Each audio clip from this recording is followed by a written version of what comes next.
Stay behind me, Sophia. Rai whispered softly near Sophia's ear. He seemed worried that someone would hear what he said. When one of his feet had been moved to the soil, Rai tried to bury the remaining fire. Even though his eyes were still looking at the sky. Rai's in standby position. What's wrong, Rai? But Rai couldn't explain anything to Sophia because right now,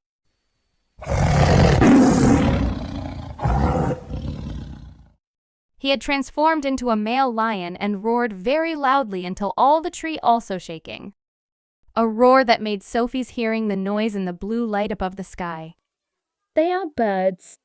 Finally, Sophia realized that the blue light glowing in the sky with red streaks on its tail and looks very beautiful was not a phenomenon in the Beastland's night sky.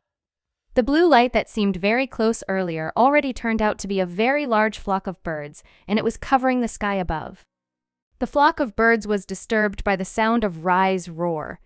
They were in disarray, no longer keeping their ranks closer and solid. Although Sophia was not affected by the voice. Sophia, get on my back. Hold on tight. Remember, don't fall. Whatever happens, keep holding on. Sophia didn't understand what was going on. However, Rai had ordered her like that. She immediately jumped on his back, hiding among Rai's mane and fur. Based on her feelings, Sophia knew that something bad is coming. Rai, what happened? Sophia felt that she had already said this question to the lion. However, everything just choked in her throat because of her fear. Sophia couldn't get the words out. Moreover, seeing Rai running so fast between big trees and carrying Sophia on his back, it was like she was on a 3D cinematic adventure. Rai ran like a train driven by a computer program as if going through a dangerous journey.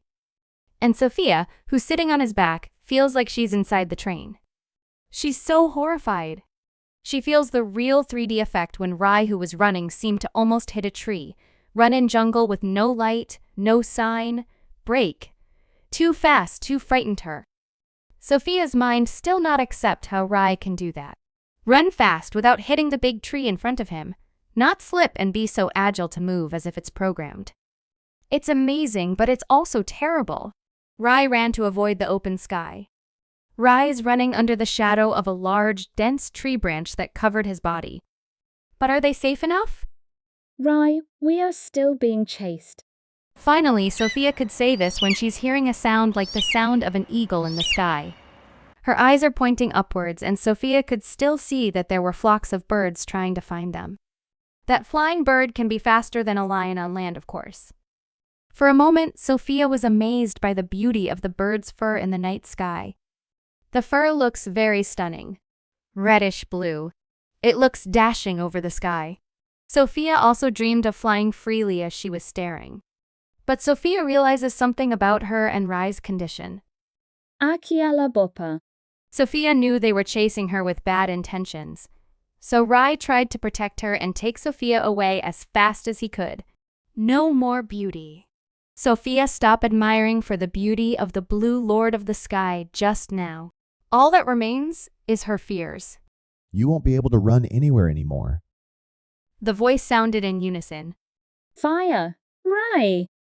Sophia screamed again in her heart, when the blue fire surrounded her place along with Rai, and Sophia is holding Rai very tightly, while she's hiding her face behind Rai's mane with her lips numb and her body shaking. Damn. Sophia realized Rai's complaint because they were surrounded by fire and could not go anywhere. Sophia frightened. But she's observing something. This fire is hot in my body even though I wasn't exposed to the fire. But how can no plants burn? Sophia was puzzled by this new phenomenon she saw. The blue flames did not hurt the plants around her, although the heat burned and made Sophia sweat. Even though the distance from the fire is still 20 meters around the circle. It is inconceivable if the fire is touching her skin. Sophia shuddered in horror and felt guilty for insisting on asking Rai for fire. Will she endanger Rai's life? Sophia is so frustrating. This is what makes Sophia hug Rai tightly. Of course, with one hand Sophia also holds the animal hide that Rai uses to cover important parts of his body. When Rai changed earlier, indeed, Sophia had picked up and secured that one thing. Sophia, Please forgive my failed. However, I won't give up. I will find a way to make them understand that we are not demons. Don't be afraid. As long as I am alive, I will always protect you, my female. Sophia could hear Rai's voice clearly, and it seemed that he had misunderstood her. Instead of thinking that Sophia felt guilty for her compulsion to ask for fire, the strong restraint on his body made Rai think Sophia's terrifying. But are the flocks willing to listen to Rai's explanation? Sophia isn't convinced when she looked at the 5 birds that already in the circle of fire starting to descend from the sky. They came down very elegantly and beautiful. The tail is very long, piled up first on the ground, and Sophia knew the birds have a very huge bodies compared birds in the earth. Not much different from Rai. Their bodies are about 5 meters long from head to spine. But that doesn't include their tails and Sophia's estimate of the tail length alone. It can reach 15 meters. It also makes Sophia curious. Are they stronger than the lion? But as far as I know, lions are kings of the jungle. Sophia believed this. That is why she's firmly holding Rai's body when the 5 birds had landed their claws on the ground. Sophia's trying to believe in Rai's strength. I'm not a demon.